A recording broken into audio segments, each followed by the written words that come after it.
Okay, we'll go ahead and start just so we can get some introductions going and have that already. But before we get too far into that, we just wanted to thank our sponsors, George Mason University, Antonin Scalia Law School, Golden Gate University, University of Houston Law Center, and Wake Forest, amongst many others. This is session 2, how to choose the best law schools for your needs. We have Karen Jones, Executive Director of Global and Graduate Programs and Adjunct Professor, University of Houston Law Center. And then we have Shanaz Joshi, Director, Graduate and International Programs, George Washington University Law School. And we have Maureen Tracy Leo, Director of American Law Program and Lecturer of Law, Boston University School of Law. I'll go ahead and turn the time over to the panel to introduce themselves a little bit more and talk about their schools before getting into the session. Hi, my name is Karen Jones. Again, I am the Executive Director of Global and Graduate Programs here at the University of Houston Law Center. And we have 5 programs in our LLM programs in tax law, energy, environmental, and natural resources law, health law, intellectual property and information law, and international law. And we also have a program in US law for foreign trained lawyers. It's a program that helps to prepare them to sit for the Texas bar exam, or helps with the eligibility for sitting for the Texas bar exam.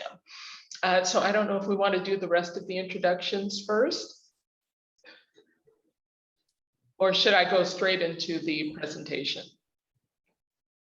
I'm happy to introduce myself just so we can get a sense of who all of us are. But my name is Maureen Tracy Leo. Thank you so much for attending and finding out a little bit about our LLM programs. I'm the director of the American Law Program at Boston University School of Law, and I also serve as a lecturer of law here. Boston University is located in Boston. Obviously, we consider this the intellectual capital of the United States, if not the world, but Bostonians tend to be pretty proud of our academic history. Our program has 5 LLM programs, the largest of which is the American Law Program. We have about 180 students this year. Next year, we hope to be a little smaller at about 140 from a COVID bounce, but that offers a general study of law for foreign trained graduates. We also offer specialized LLM programs in tax, intellectual property, and banking. And then for those for whom English is not as confident an area, we offer a 2-year LLM program, the first of which is a legal English certificate program where you get some greater foundation in legal English, and then you matriculate to our formal LLM programs I just described for your 2nd year of study. But I'm so glad to get a chance to be here and talk with these amazing colleagues and all of you, and I look forward here to hearing our next panelist introduce herself. Thank you, Maureen. Greetings from Washington, D.C. I'm so delighted to be here today. My name is Shanaz Joshi. I'm the Director of Graduate and International Programs at the George Washington University Law School. We offer a general LLM and 11 specializations, everything from business and finance to intellectual property to cybersecurity, international and comparative law, government procurement, etc. All of our programs would allow you to sit the New York bar. And we are also now offering a 3-semester LLM program. For those of you who are not quite comfortable in English, you can actually extend your LLM program into a 3-semester program, complete the same requirements, and just have more intensive English courses as part of your LLM as well. Look forward to the presentation and to meeting you all later in our Zoom groups. Thank you. Great. So again, welcome everyone, and thank you to you for attending this session. So our session is on how to choose the best law school for your needs. And as we get into that, so there's a couple of key points that I want to start off this discussion with. The first one is identifying a school that fits your personality, personal and professional needs. The second point that I want to address in my portion of this panel is considering the important criteria that actually goes a little bit beyond the typical rankings that we're used to looking at when considering a school. So you may or may not recognize this figure of Albertus Magnus. He is that's a bronze sculpture of him. He sits outside of the University of Houston Law Center. He was a medieval theologian and a man of universal knowledge. And so, when you're considering the best law school for you, you really need to look at what's best for you, and you really need to know yourself. So that's an important aspect of it. The other thing is really identifying what has worked well for you in the past. So that's another consideration. And then if you're really not sure, now, part of my educational background is in sociology, and so I always bring a little bit of sociology into anything that I do as well. And so, so if you're not sure about what's best for you, then you might want to consider taking a personality test. And a personality test, I'm sure you're familiar with some of the more popular ones, Myers-Briggs, DISC, or Ocean, and there are many others. But just looking at some of the criteria around Ocean, and so there's big five personality traits that I think that everyone can kind of identify themselves at least in one of these. And if you can't, then you can always take the test. They're available online. But again, this is to help you to understand some of the things that might be beneficial to you when you're looking for a school that's going to best fit your needs. So the O is for openness, and someone that has a personality trait that's more open is someone that is intellectually curious, or they're very original, creative, and open to new ideas. The C is for conscientiousness, someone who is very organized or disciplined, systematic. They're achievement or goal oriented. The E is for extroversion. That's someone who is very outgoing, talkative, enjoys social gatherings and being around other people. Agreeableness, someone who is more affable, tolerant, sensitive, they're kind, warm-hearted. And then you have the neuroticism type of personality trait. And that tends to be someone who's more anxious or anxiety-driven. Stress is often kind of stressed, irritable, or even temperamental. So I'm sure everyone's able to kind of find themselves in one of these categories, but the whole point of this is that you really need to kind of know yourself, your personality type, so that you can start identifying a school that's going to best support your needs. So when we talk about personal needs, then you really need to consider, are you single? Do you have a family? Do you have children? Do you have to take those things into consideration? Do you have a spouse or partner that you also have to consider with regards to their needs? What are some of the resources that you might need around you in order to support your time of while you're doing your LLM program? You know, what types of resources do you need around you? Maybe a medical center if you have certain health needs. What is your personal support system like? Your family, community, etc. Proximity to work. If you decide that you want to try and work during your LLM program, then the schools that you look at need to be in a good proximity to work. Do you do better in a large city or a smaller town? Strategically, are you positioning yourself for future opportunities that you might foresee? What about entertainment, restaurants? Are those things important to you? Are you a foodie kind of person, or, or a brown bag kind of person? Just really taking those things into consideration. Climate and weather. Do you do better in colder temperatures, warmer temperatures, if you plan on studying on campus? And then is having nature around you important? Fitness, well-being, your physical and emotional outlets, are those available to you? So there's a whole host of considerations or things to take into consideration when you look at where you might want to study for your LLM. Your professional goals are obviously very important when you're looking at an LLM program. There are different reasons for doing an LLM program, for pursuing an LLM program.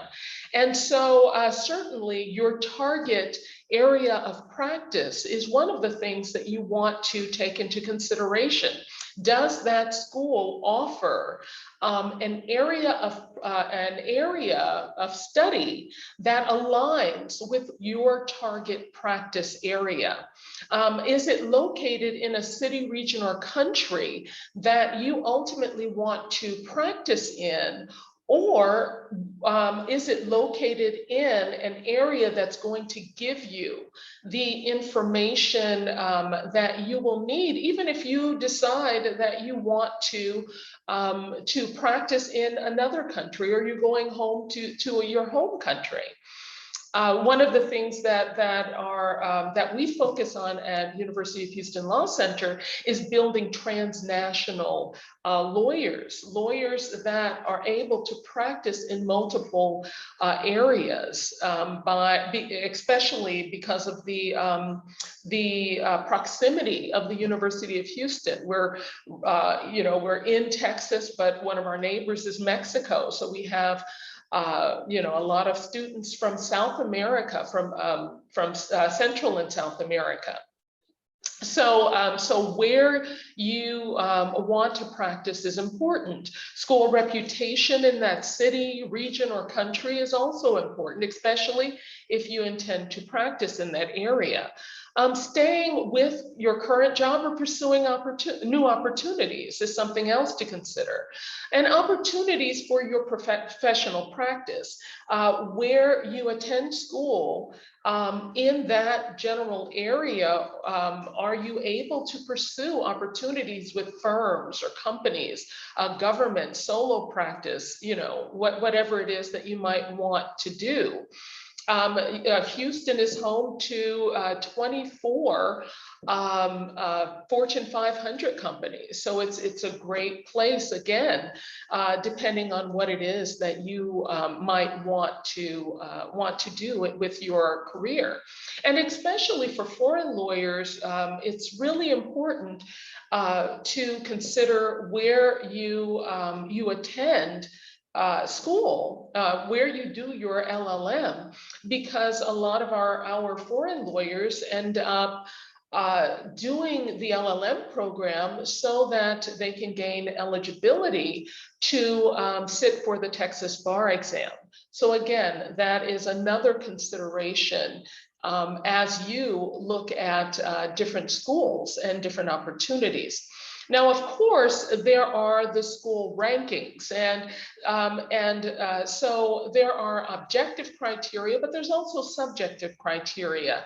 And objective criteria is typically centered around school rankings, but I really want to also encourage you to look at some of those subjective criteria that you can gain from looking at other things like faculty and staff bios. Looking at faculty and staff bios help you to get a better understanding of the people that you're going to spend the next year, 2 years or more of your educational life with.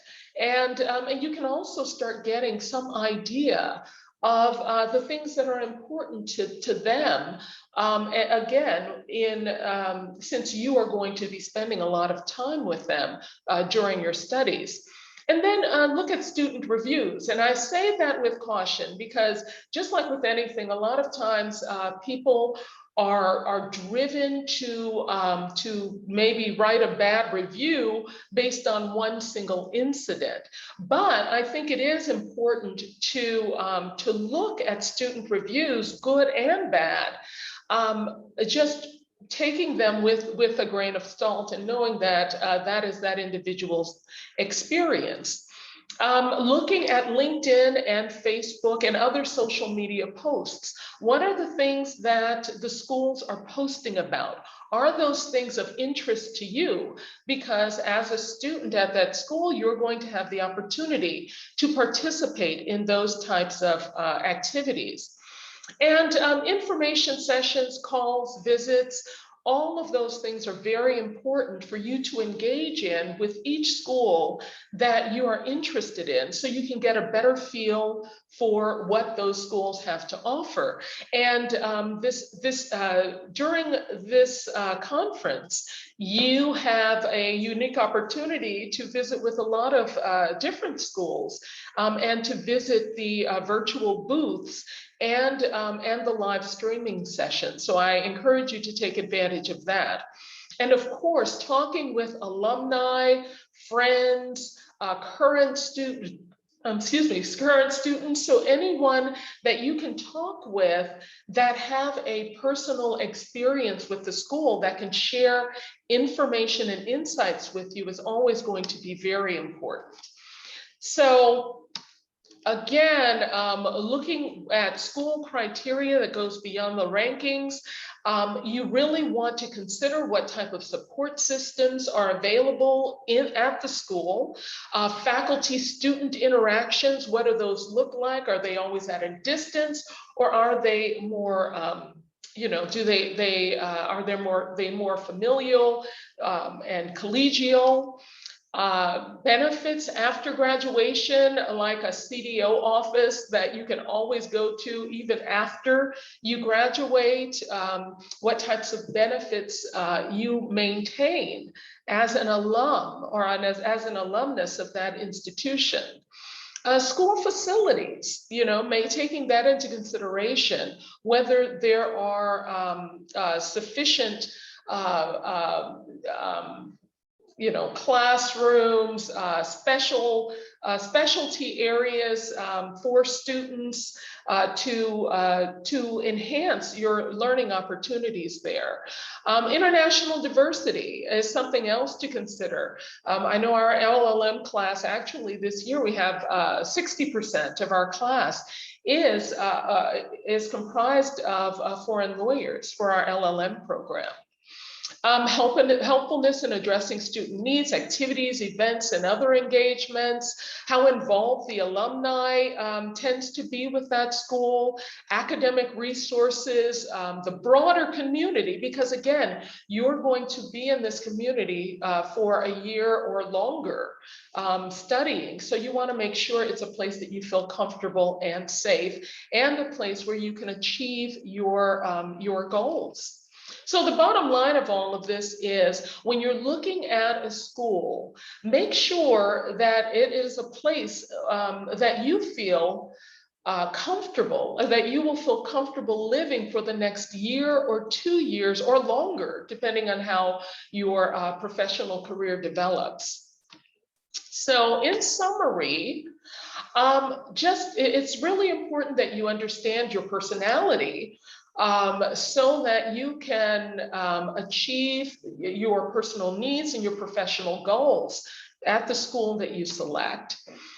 Consider the criteria that goes beyond the rankings, so not just the objective criteria, but also those subjective things that are also going to help in your LLM experience.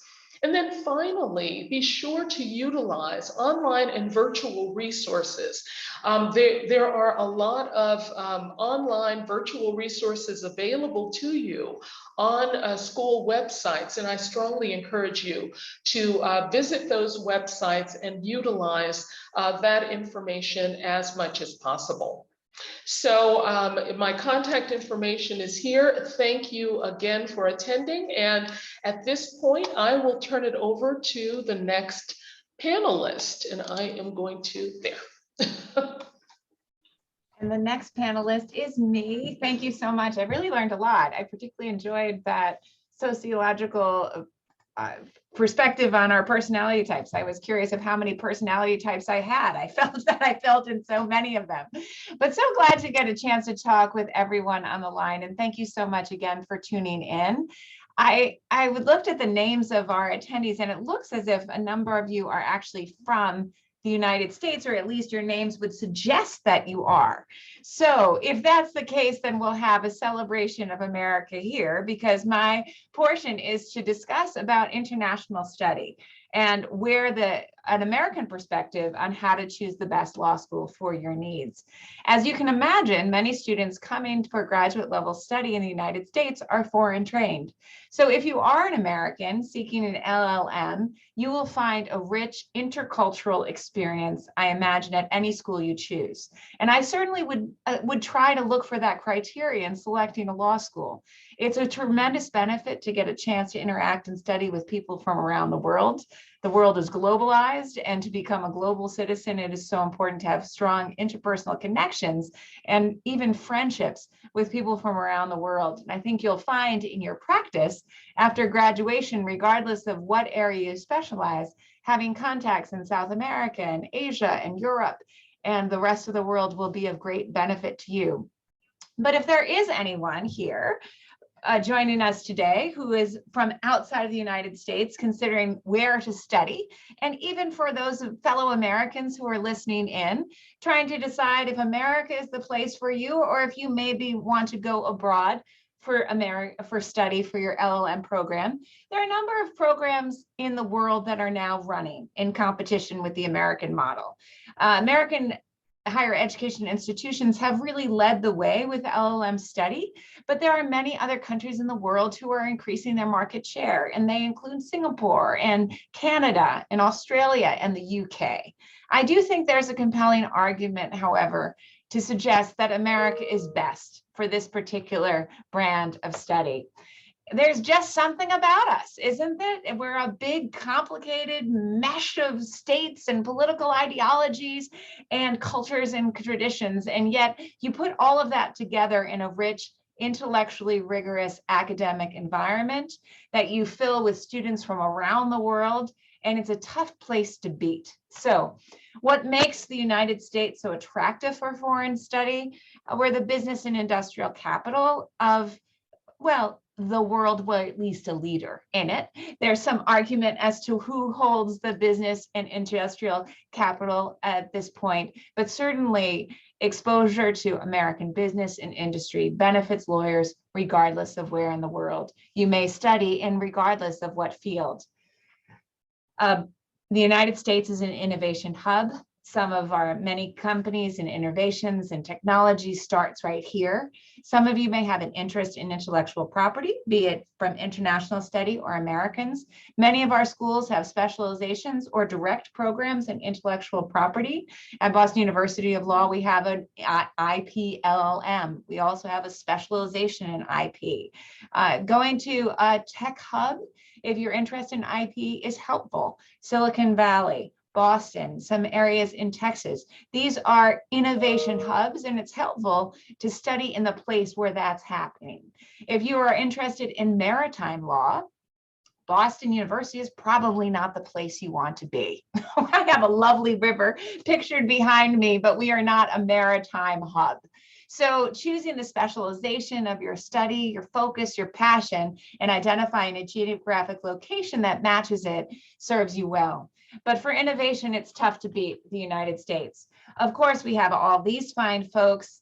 People love the United States because of our entertainment. It makes us global citizens just by watching the movies. And of course, we have tremendous cities. I took the liberty of picturing some of my favorites: Chicago, San Francisco, St. Louis, New York City, and of course, Boston, but I'm sure that Shanaz and Karen would pop a picture up there of Houston and Washington, D.C. as well. So many urban landscapes to explore, but that doesn't even rival, in my view, the beauty of our natural landscapes in the United States. Pictured here, the Grand Canyon, the Rocky Mountains, the rugged coast of Maine, Arches National Park, and of course, our many beaches surrounding both of our coasts. So there's so much vibrancy in both our urban and our city, and our landscapes that is just invigorates the soul to inspire more learning to get back into the library and do the very hard work that needs to be done with graduate study.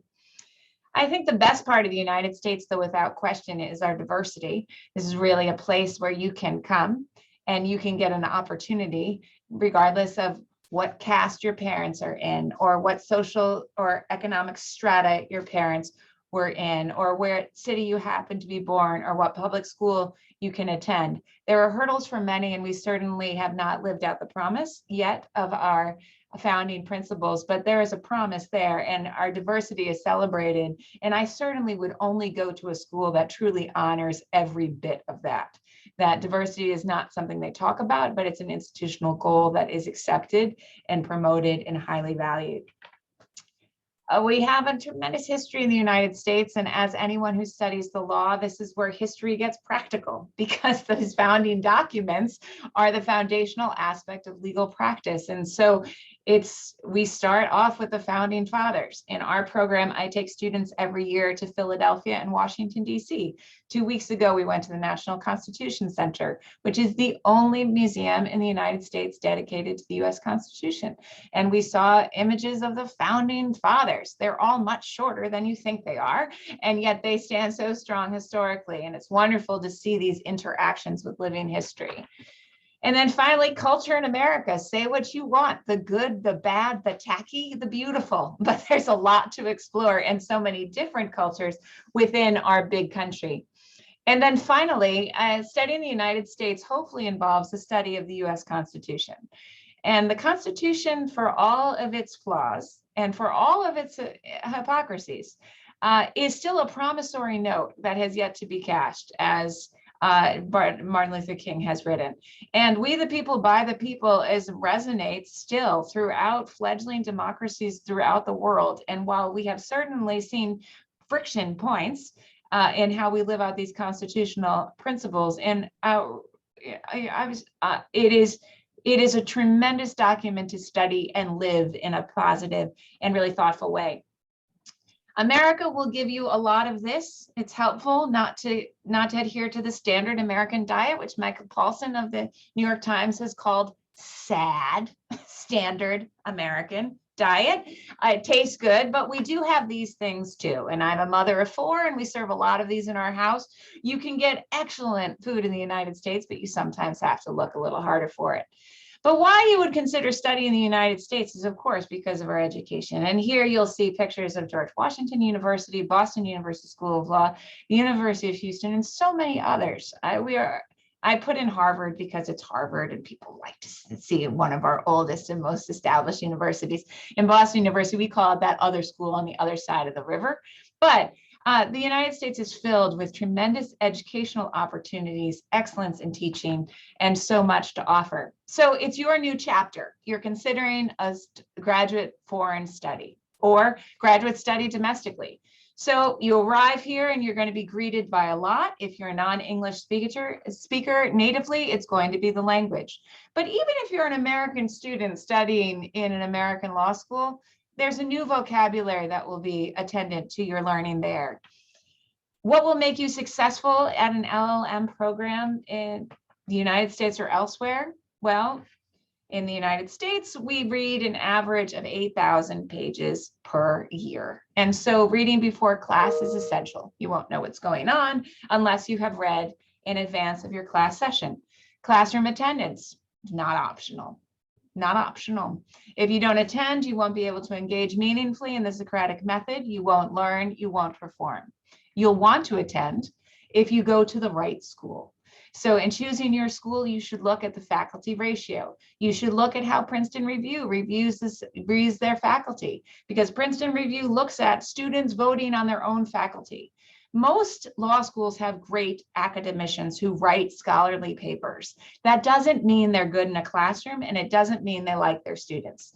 You should get perspectives on how students are treated in the law school and how much they enjoy the actual learning process. How do you do that? Look behind the pages. So classroom experience should be dynamic. It should be engaged. Law school were some of the best years of my life. I absolutely love the study of law. I love teaching law, and you should be in a vibrant community where you feel some of that same passion, because it's going to get you to the library at midnight and keep you as long as you need to be there. Regardless of where you study in the United States or abroad, regardless of where you started your studies in the United States or abroad, the people who succeed are those who do this. There's some endemic of whining that can happen about law school difficulty. It is hard. That's why it matters and it's prestigious. But success comes from this, the very hard work of getting into the library first and leaving last, and doing what needs to be done during the course of your day to learn what you need to do to get your career and yourself to the next level. It really just is about time. So it's an endurance contest in this way. It's not a marathon. It's a long, long race. And some of those runners are going to run fast and hard at the beginning and be able to finish the marathon. This is a picture of our Boston Marathon. Those runners will finish in under 3 hours. Most of us aren't there, but we've got back of the pack runners. And if you keep the endurance up and keep the commitment toward the goal, you will get to that final place. The fact that you're even here listening to this says a lot about who you are and your dreams for yourself. And big things often have small beginnings. So the fact that you're here thinking about the big thing that may happen for you says a lot about your hopes for the future. And I think bears well as to what may be ahead for you. So this is Boston University. These are some of our graduates. They invariably tell us that it was the best year of their lives. That's a promise that we try to keep, as I'm sure that's true for my colleagues as well. If you pursue a graduate program of study, you should do everything you can to make it the best year of your life, but you should expect your program to back up that promise as well. And we certainly try here, and look forward to continuing the conversation with you in the breakout Zoom rooms and any other way that we could be helpful to you. So with that, I will pass it to my colleague here. And Shanaz, I can keep advancing the slides if you like. I don't know if you have access to do that from your PC. Thank you. And if you don't mind advancing, that would be very helpful. Thank you so much. You just give me a fake click and I will click away. Well, you've all heard now from my colleagues about what it takes to start choosing the best law school and what it takes to succeed in law school. I'm going to talk a little bit about outside of the classroom, what is beyond the classroom, your student experience. Next slide. Just a picture of, believe it or not, summertime in Washington, D.C. That's a picture of the law school in the quad with George Washington at the forefront. Next slide. So when we talk about the student experience, obviously law school is rigorous, it's challenging, it's competitive, and it is going to take every ounce of your energy and spirit to succeed. But there's more to that than just going to class every day, studying and reading. And an integral part of going to law school, whether you're coming to the States for the first time to do an LLM, or you're graduating with the USJD, you still have a lot to engage in the law school community. So I'd like to illustrate today a little bit about what makes up your student experience. It's everything from the academic support that you receive from faculty and staff. It's the intellectual life. It's what keeps the engagement of the students, of the faculty, of the staff outside of the classroom. It's about your professional development. How are you going to succeed with the LLM once you're done with it? How is the campus, the larger university at large, and the social life, both within the law school and outside, connected? Something that is very important these days, health and wellness. How much of a focus does the law school have on these issues? Do they care about your financial well-being? Yes, you're paying a lot of money for your tuition, but there are other aspects to it. And does the law school help you with that? And then most of all, what is the community spirit? GW Law is a very vibrant, engaged community, as are all the other law schools. And so it's sort of a little microcosm of a little community within a community, because remember, law schools are not standalone law schools. They're part of a larger university, but law schools in the US are professional. And so we tend to do things a little differently from the undergraduate student population, or from the med school, or from the business school. So a little more about that. Next slide, please. So when we talk about academic support, what are we looking at? So yes, you're going to class, you're engaged with your professors, you're learning, you're reading, but there's a lot more to that. It's about how much assistance do you get in terms of devising your curriculum of study, whether you're doing a specialized program or focusing on a general LLM.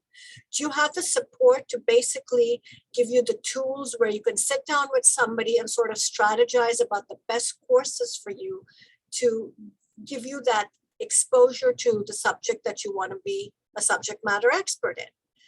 Is there a records office or a registrar that will help you navigate the technology that is involved in getting access to be able to register?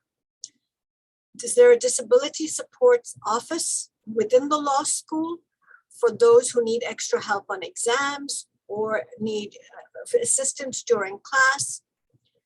A lot of times students struggle with writing, especially if it's your first time in a US law school and you're presented with that mammoth research paper or a writing requirement, or even something like an open memo or a closed memo. Is there a writing center that'll provide you assistance, that'll sit down and walk you through the mechanics of what it means to write a US style paper? What are the academic excellence programs that the law school offers? For example, do they help you with bar advising? Do they help you with navigating what it means to be a foreign student in a US law school? Do they provide tutors for certain subjects that you might be having trouble with? A lot of students are going to be taking first-year classes if you're coming in from overseas, and if you want to take, say, something like evidence or criminal procedure, which back home is a completely unfamiliar subject. Do you get assistance with these type of subjects? Again, for the LLM program, is there a dedicated staff that is just there to help our US and international LLM students who understand the complexities of what it means to be in a very challenging master's program and are there to basically navigate you through the entire law school process? Other professional tools like academic tools that are in the form of apps or online resources to basically track your degree so that you know you're on the right path, you're completing the right number of credits, you're meeting all the specialization requirements. If you're taking the New York bar, are you taking the right classes? Does the law school allow for emergencies and allow you to take a leave of absence? And if you are taking a leave of absence, do you have access to class recordings? And then most of all, do you have help with exam preparation? GW, we basically take all our foreign students and we actually run them through practice exams. Does the law school that you're looking at have the capacity to do that? And if so, is it done at the beginning of the semester when you're still trying to figure out what it means to be in a US law school? When is it done? How often is it done? So these are all the things that entail what it means to have academic support. Next slide, please. But then there's more than that. There's also what we consider the intellectual life of the school. And this is probably the most important part of being an LLM student, because you're not just coming here again to do, just to go to school, to study and to go home. You want to have that access to the faculty. How accessible are the faculty? Do they have office hours? Are they willing to chat with you? Do they host conferences and symposia that the students are invited to? As LLM students, do you have access to all the student journals? Remember, that's probably the most important part of a JD centric school is the student journals that they offer, the International Law Review, the Intellectual Property Forum. And then as LLM students, you also have the opportunity to participate in student competitions, to be part of some moot courts.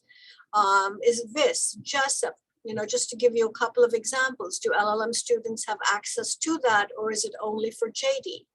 Clinics, domestic violence, immigration law, the intellectual property. I'm just mentioning some of the ones we have at GW, but there's so many others. Experiential learning is absolutely critical to the success and the life of a law student. Do LLMs have the opportunity to engage in all of these? Student organizations. Every law school that you're going to look at will have something called the Student Bar Association. And that is basically the student body that runs the law school for the students, interfaces with the deans and the faculty, and takes care of many, many things that are both academic, social, judicial in nature. But every other group has an opportunity to engage. At GW, we have over 100 student organizations, everything from the Constitutional Law Society to the Student Intellectual Property Law Forum, to the South Asian Law Student Association, to the European Law Student Association. I could go on and on. LLM students, are you part and parcel of all these organizations? And can you get involved not only just as a participant, but have a leadership role in these organizations, have the opportunity to create content and navigate how the student organization is going to work for that year? What are the pro bono opportunities that the law school offers? Something, again, that is very critical to your success as a future lawyer. And then, if there are workshops and lectures that are going on in the law school, be they hosted by faculty or bringing in outside speakers. Being in DC, we tend to have the legal community at our doorstep, which is wonderful. So we have, something like 400 events a year. The students always complain that they can never get to all of them because we have that small thing like going to class.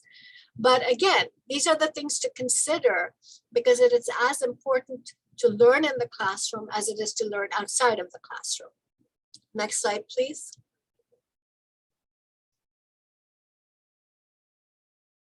And then in line with the intellectual life, what is the capacity for professional development at the law school that you're looking at? It's a lot of information that my colleagues and I are giving you, but I think probably one of the most important is how focused is the law school on your professional development as an LLM student, and then down the road as an alumnus. Does the law school offer you the opportunity to engage with an LLM career counselor who is just dedicated to LLMs? Is there somebody to navigate the bar, whether it's the Texas bar or you're taking the DC or the New York bar? The requirements can be very different if you are a foreign attorney. Is there somebody to explain the complexities of what it means to sit a bar and just how to be considered eligible for the bar? So somebody who will help you look at all the documentation, all the requirements, and actually help you work the paperwork. How focused is the law school on alumni relations? Are there alumni mentors in the LLM program who are willing to support current LLM students and work with them and mentor them throughout their time at that law school? Is there somebody who will help you do a resume review? Again, if you're a foreign trained attorney, resumes and curriculum vitae from all over the world are vastly different from what is considered an American style resume. Was there somebody to sort of sit down with you and take a 6-page curriculum vitae and narrow it into a 1-page American style resume? Will there be somebody to help you do mock interviews? If you're going for an internship or an externship, is there somebody to sort of run you through an interview process so you know what type of questions they get asked? Is your law school part of something called ISIP, the International Student Interviewing Program, that a lot of law schools are part and parcel of, which is held at NYU every year? Do you have the opportunity to engage in ISIP? How much interaction is there between the JD and the LLMs? Is there opportunities to network? Because you may be sitting alongside the JD students in class, but you may not get to know them outside of the classroom. Is there an office that will connect you with the JDs. Again, going back to externship and internships, doing optional practical training, what are the opportunities that the law school provides for you in these areas? Is there a newsletter which is published, whether it's weekly or monthly, that gives you all the career events and job openings that are being held? And will it help you in terms of finding a research assistantship with either a law professor or even outside of the law school within the university? For example, somebody who is specializing in business and finance may actually end up being a research assistant for a business professor in the business school. And then again, how many networking activities there are. Next slide. Thanks, Maureen. And then part of all of this is, of course, the social aspect. It is as important to be able to bond and to have a core group of friends in the LLM program who are going to be not only working alongside you and studying alongside you, but will really become your friends for life.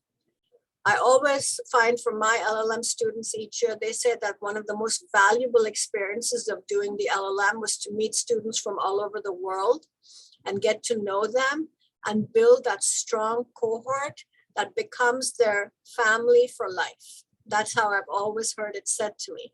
But part of that is, remember, as I said, being in a law school means you're also part of a larger university. So what are the facilities that the university offers for you where you are able to also take part in the larger university life? Now, it all depends on, as my colleague said before, are you looking at something that has a very urban campus, or do you want to be in a college town where the entire city is focused around the university that is in that town? Again, it will also sort of decide what type of activities the university offers. Is it very athletic and focuses a lot on, its football games or its intramurals? Or if it's a city campus, is it focused more on student clubs and organizations? So you have to see how much access you have to university organizations as a law student and how much you can participate in all of these. Universities always have meal plans for their undergraduate students. Will the university allow you as a law student to participate in their meal plan? You may be living off campus, but you still have the ability to participate in a meal plan and go to the residence halls and to the dining cafeterias and eat. If you're not, comfortable with cooking and you certainly do not want to buy food every day, does the university give you that type of access? Do you have access not only to the law library, but to the main university library? And then the religious and spiritual organizations and all the other traditions that are part and parcel of the university.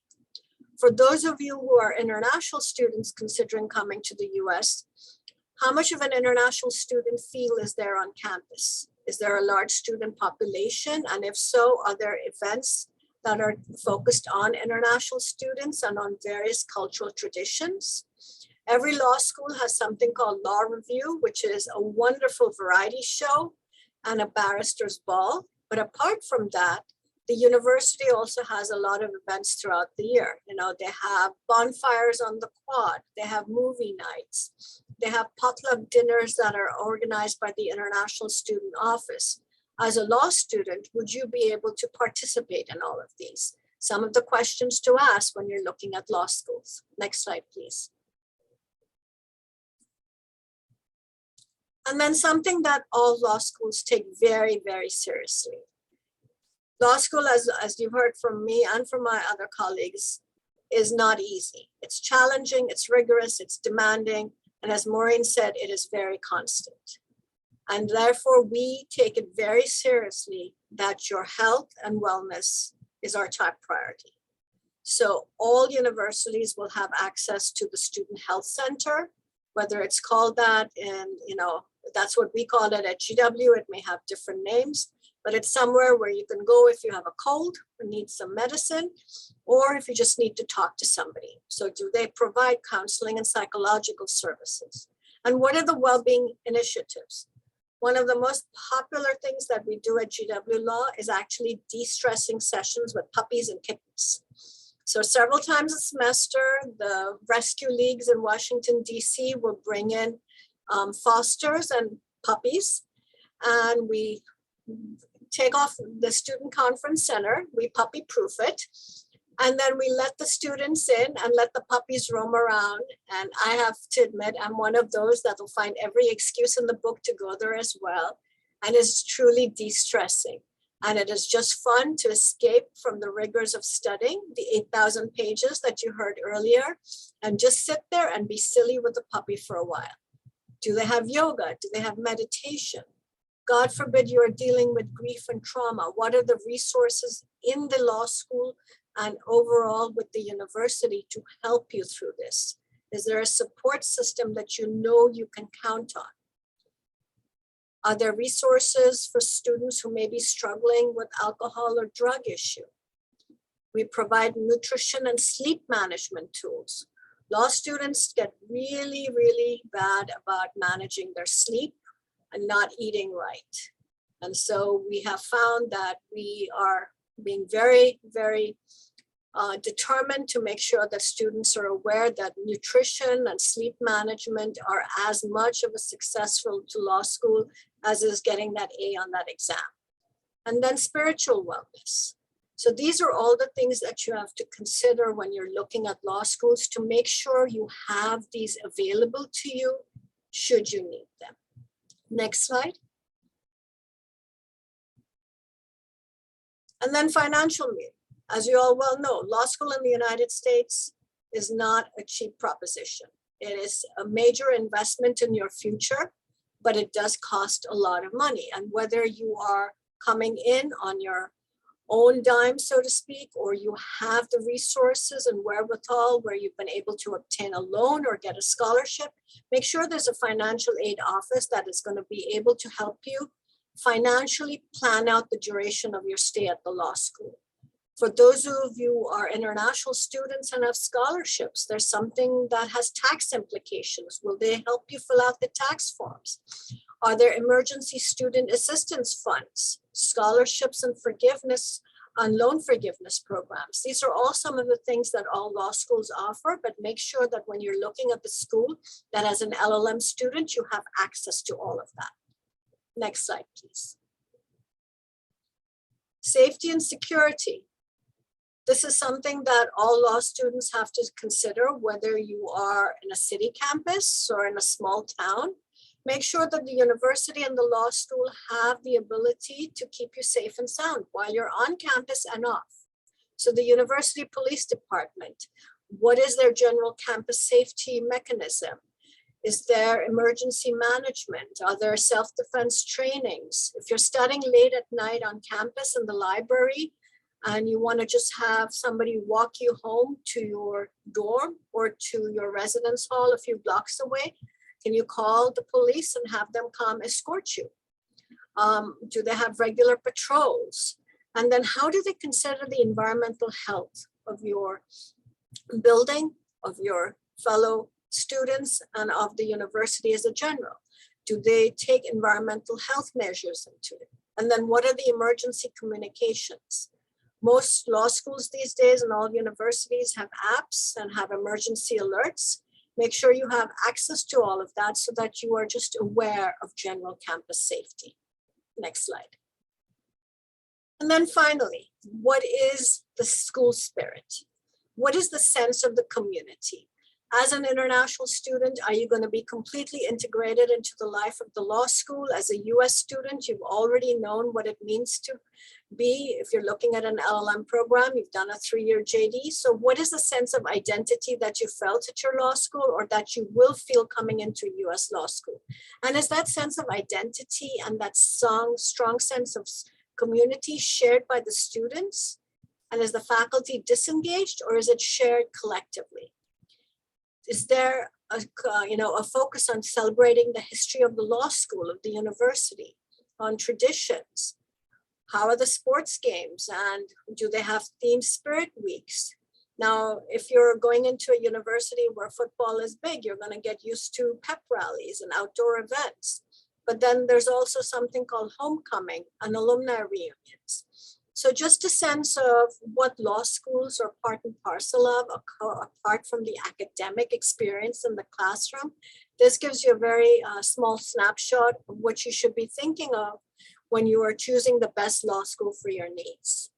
And with that, if you have any questions, happy to answer them. And thank you for your time. And Maureen, thank you for helping with the slides. Happy to do it. Okay, so I do have a question here. The last session we were talking about why an LLM, DJ, and so on. And now that we have the students deciding that they're going to pursue this, and all of the information that you provided was really helpful for the factors that would go into choosing a law school and everything like that.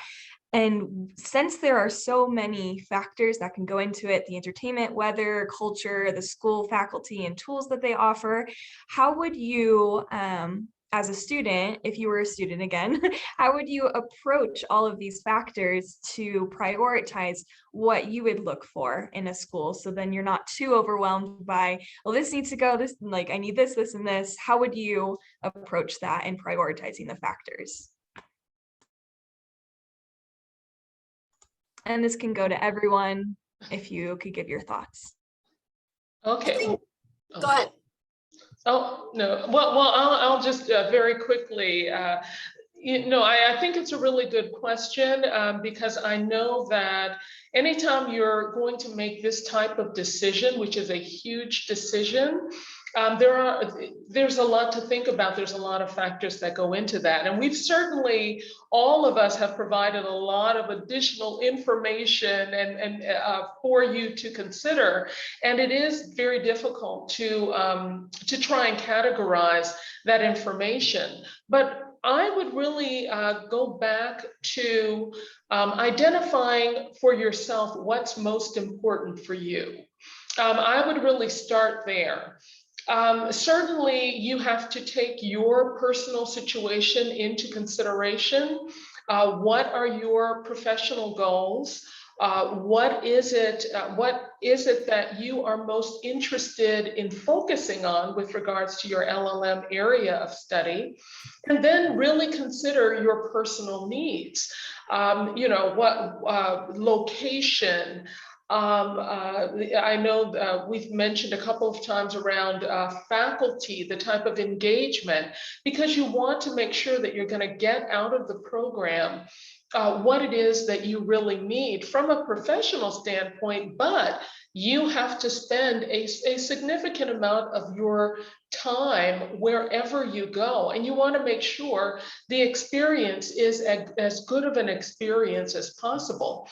So certainly considering the location, the access to the things that are important to you, and really just going through and prioritizing those for yourself.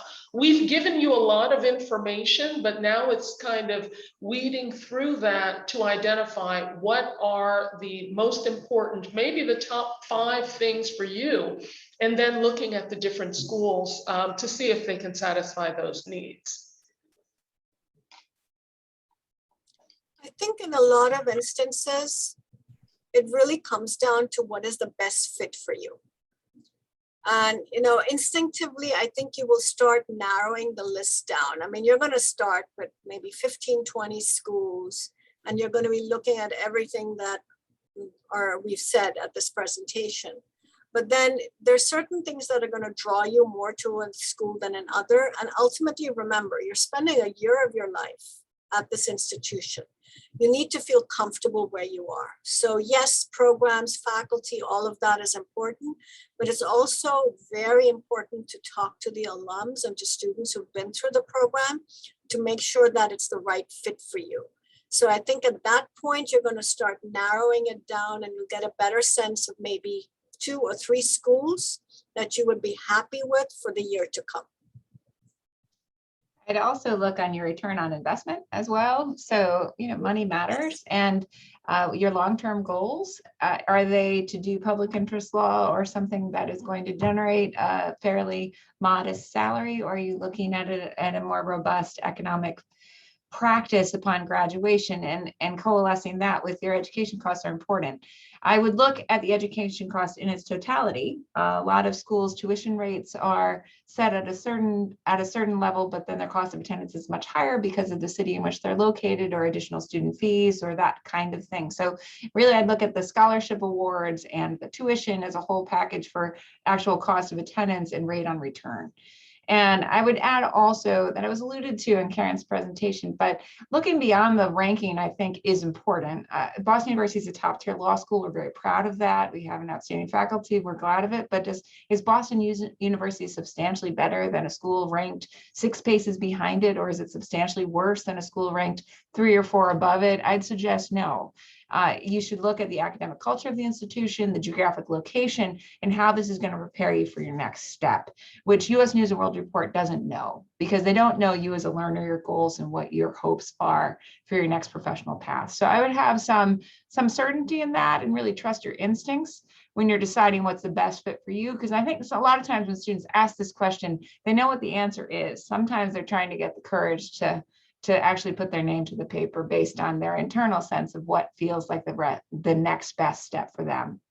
And I want to speak for all my colleagues nationally that all of us are here to help students. And our goal is always that students land in the right spot. And we know a lot about different programs. We know a lot about our own programs. So take advantage of that kind of opportunity to get advice and mentoring to find out the best position for you. Well, that was perfect. This session was very informational, and some great just factors that we can look at when choosing a law school. But that is unfortunately all the time we have for the session today. Thank you, panelists, for joining us, and we really appreciate it. On behalf of Crittenden Partners and National Jurist, we thank you for your time. Our next session that we will be having, the last one for the day, is the LSAC panel, Application Nuts and Bolts. It'll be starting in approximately 20 minutes, and we hope to see you all there. But if not, you have a wonderful rest of your day. Thank you. Thank you. Thank you.